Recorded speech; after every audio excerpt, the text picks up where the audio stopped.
오늘은 기아의 타스만 시승 행사입니다. 강원도 인제를 자주 오게 되네요. 타스만을 타고 이런 곳도 가고요. 또 이런 곳도 지나갑니다.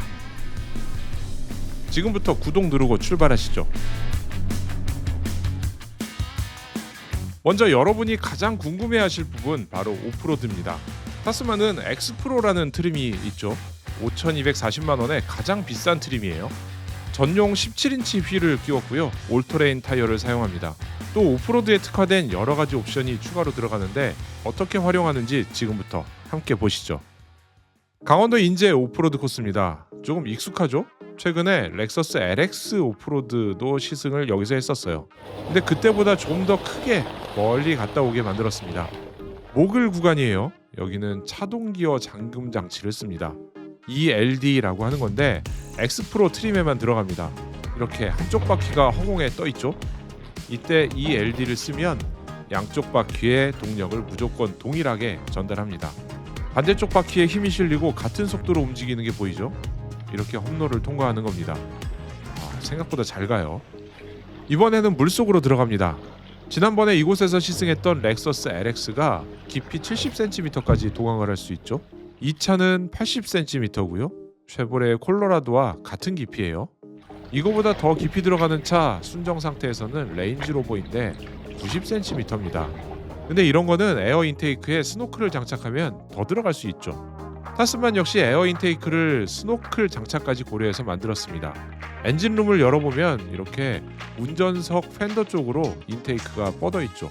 방향은 뒤쪽으로 돼 있어요. 여기서 연결해서 운전석 A필러에 에어 인테이크 스노클을 연결하는 겁니다. 주행 모드에 따른 차이도 있습니다. 지금 이렇게 머드 모드로 물속을 가고 있는데 여기서 락 모드로 바꾸면 변속을 하지 않고 강한 출력을 냅니다. 자갈길 같은 거는 쉽게 지나가는 거죠. 다음 코스는 높은 언덕으로 올라갑니다. 이게 사실 매우 비싼 SUV에서만 보던 건데 차체 하부가 보이는 거예요. 이렇게 정면하고요. 근데 사실 최근에는 BYD 아토3에도 비슷한 게 있긴 했는데 목적이 서로 다른 기능이죠. 이렇게 높은 언덕을 올라가면 내리막길이 보이지 않습니다. 운전자는 하늘만 보게 되어 있어요. 그럴 때 이렇게 모니터에 나오는 바닥을 보면서 가라고 만든 거예요. 또 하나, 이 차는 진입각과 진출각이 오프로드에 특화됐어요. 이런 언덕을 들어갈 때 진입각은 32.2도, 나올 때 엉덩이가 닿지 않는 진출각은 26.2도예요. 거기다가 배치기, 그러니까 앞뒤 바퀴 사이의 언덕, 여기에 걸리지 않는 각도는 25.8도나 됩니다. 기본형 460 모델보다 X프로 모델이라 좀 더 좋은 편이에요. 결론은 타스만은 좀 하드한 오프로드도 잘 통과한다는 얘기고요. 이런 얘기하면 근데 꼭 달리는 댓글들이 있죠. 우리나라에서 이런 데 어디 있다고, 왜 필요하냐, 이런 얘기인데 우리나라뿐만 아니라 사실 해외에 수출하기 위해서 만든 차입니다. 그래서 이름도 호주 타즈메니아에서 나온 타즈만이잖아요. 아마도 제일 주력으로 보는 곳은 중동이고요. 미국이나 호주 같은 곳도 전략적으로 타겟이라고 합니다. 그런 데서는 꼭 필요한 기능들이겠죠. 그럼 이번에는 분위기를 바꿔서 온로드 타이어를 끼운 차로 타보겠습니다.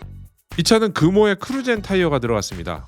올터레인 AT 타이어보다 온로드 성능이 더 좋은 거예요. 승차감, 소음, 핸들링 이런 거를 봐야겠습니다. 강원도 인제 국도를 달려봅니다. 요즘 시승은 대부분 전기차 아니면 하이브리드인데 가솔린 터보 엔진 새롭고 정말 좋아요. 최고 출력은 281마력을 내고요. 토크는 43입니다. 여기에 8단 자동 변속기를 결합했죠.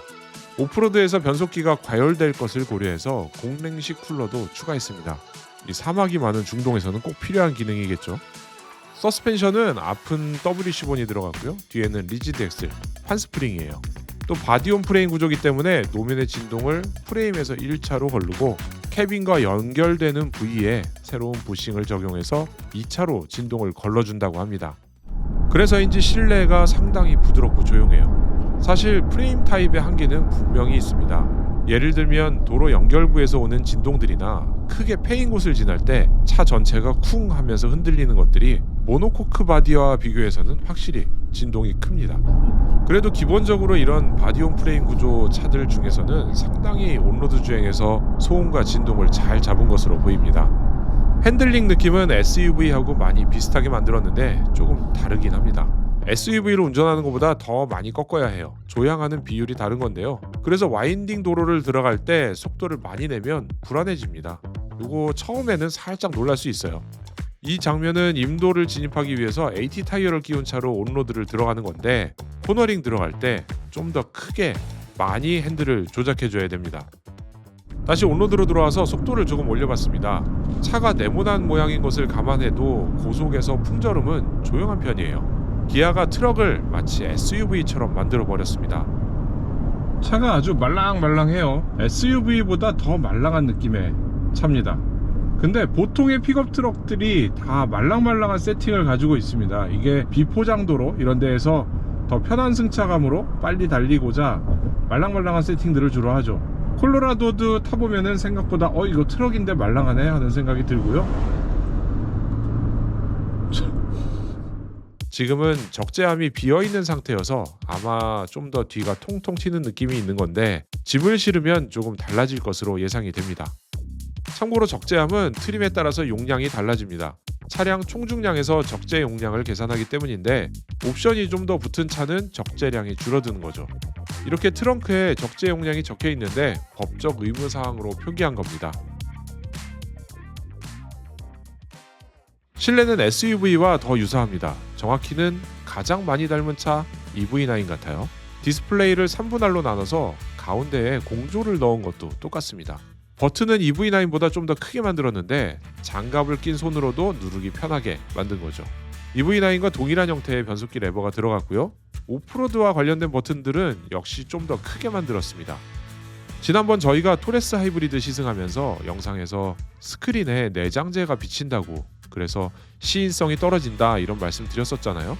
근데 이 차 비슷한 내장재 색을 사용했고 운전대 뒤까지도 내장 컬러로 마감을 했는데 스크린에 별로 비치는 게 없습니다. 그리고 글씨도 또렷하게 보이고요. 이건 역시도 기아가 트럭이라고 차별하지 않고 SUV와 똑같은 패널, 스크린을 사용한 게 보입니다. 자, 이 차의 백미, 이제 적재함으로 가보죠.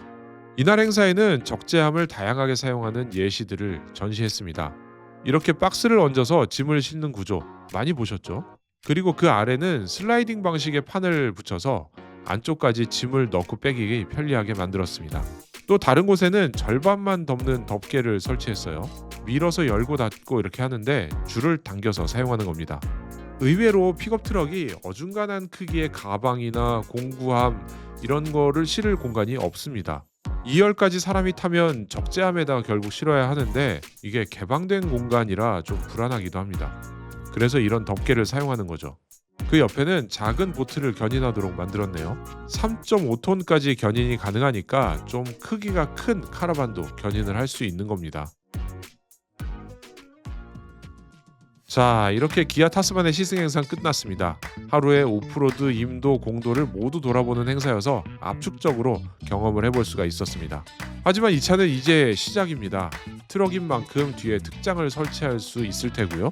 사실 자동차 브랜드는 항상 이런 차를 출시하면 멋지게 캠핑이나 레저 활동 위주로 홍보를 시작하는데 실제 사용하는 사례들을 보면 공사의 현장이나 견인차, 농업의 현장 등에서 훨씬 다양하게 사용합니다.